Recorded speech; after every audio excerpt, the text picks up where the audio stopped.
Hello, my name is Barbara Bendlin and I'm an investigator on the Wisconsin Registry for Alzheimer's Prevention Study, and I've been working on the RAP study for over 10 years. I would like to thank all of the participants in the RAP study for your many years of dedicated volunteerism. Without all of the time that you've spent volunteering for this study, we wouldn't be able to make the progress that we've made so far. And it's really through volunteers such as yourself that we will eventually find a cure for Alzheimer's disease and related disorders. So thank you from the bottom of my heart. Hi, my name is Barb Bendlin and I'm an investigator on the Wisconsin Registry for Alzheimer's Prevention Study. And today I'm going to tell you about some of the recent findings from the study, and I'd like to thank all of the participants who made these findings possible.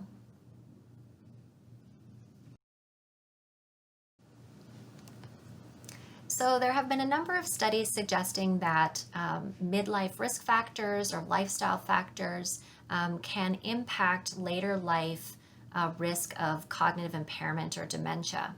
And RAP investigators have been examining a number of these factors, including smoking, cholesterol levels, obesity, depression, and high blood pressure. In this study, what they did was they used a score that takes into account all of these factors. It's called the Lifestyle Index for Brain Health, or LIBRA. So in addition to the factors I just mentioned, it also takes into consideration physical inactivity, cardiovascular disease, kidney disease, diabetes, cognitive activity, and alcohol consumption. And what the RAP investigators wanted to know was whether the LIBRA score was associated with later life cognitive impairment. So specifically, was it associated with incident cognitive impairment? And was it associated with the accumulation of amyloid in the brain, which is a hallmark protein involved in Alzheimer's disease?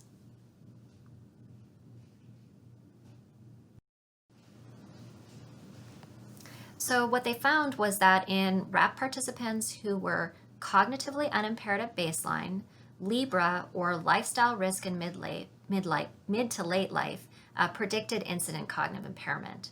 So for every 1 point increase in LIBRA, there was an 18% higher risk for incident cognitive impairment. And when the RAP participants were divided into groups based on their risk, so shown here in blue, low risk, red, moderate risk, and orange, high risk, what they found was that the moderate and high risk individuals were at significantly greater risk for cognitive impairment, about 2 times the risk for incident cognitive impairment compared to the low risk individuals. But the lifestyle factors did not impact how much amyloid was measured in the brain. So lifestyle factors are related to cognitive decline, but not to amyloid, suggesting that lifestyle factors probably don't increase risk for dementia by affecting brain protein levels. In addition to looking at lifestyle factors, there can also be poor health outcomes that are due to things that are outside of our immediate control, sometimes called contextual factors. An example of this is where we live. So in this next study, the RAP investigators examined whether neighborhood disadvantage, or where people live, can impact the brain. And the investigators used a score called the Area Deprivation Index, which is a composite of 17 measures which reflect poverty, education, housing, and employment. And this approach was developed by Dr. Amy Kind at the University of Wisconsin. So shown on this map, what you can see in Wisconsin, those areas which are in red are those with the highest neighborhood disadvantage, and areas in blue have the lowest neighborhood disadvantage. And then they asked whether where people lived was associated with brain differences. 951 participants underwent MRI so that the investigators could look at brain volumes, and what they found was that living in the most disadvantaged neighborhoods was associated with lower total brain volume.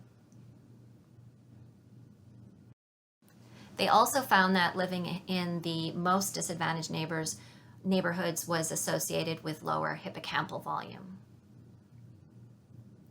What the researchers are looking at now is whether where people live could potentially be related to the specific proteins related to Alzheimer's disease, and they're also exploring whether features of a neighborhood, for example, how it might impact lifestyle or contribute to chronic stress, whether that can explain why living in certain neighborhoods can contribute to brain differences.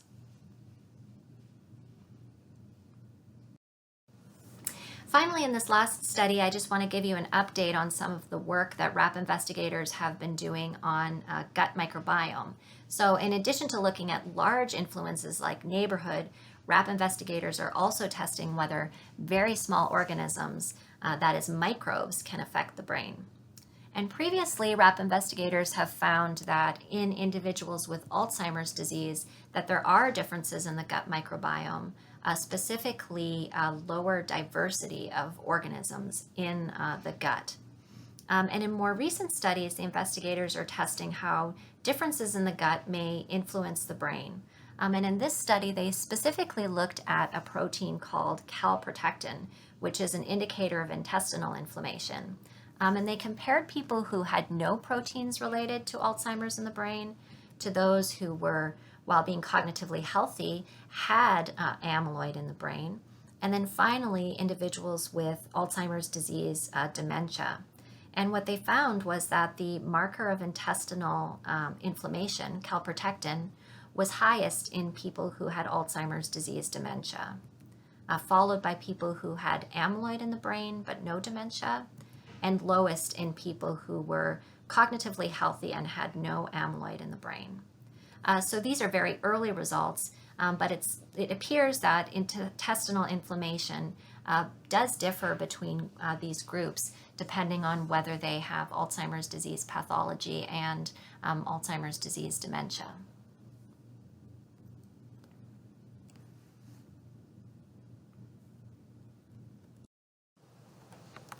So in summary, there are several factors that appear to be related to brain health. These include lifestyle, where we live, and even the smallest organisms and how they may impact our gut. I hope you've enjoyed learning about these findings. And again, thank you to all of the RAP participants.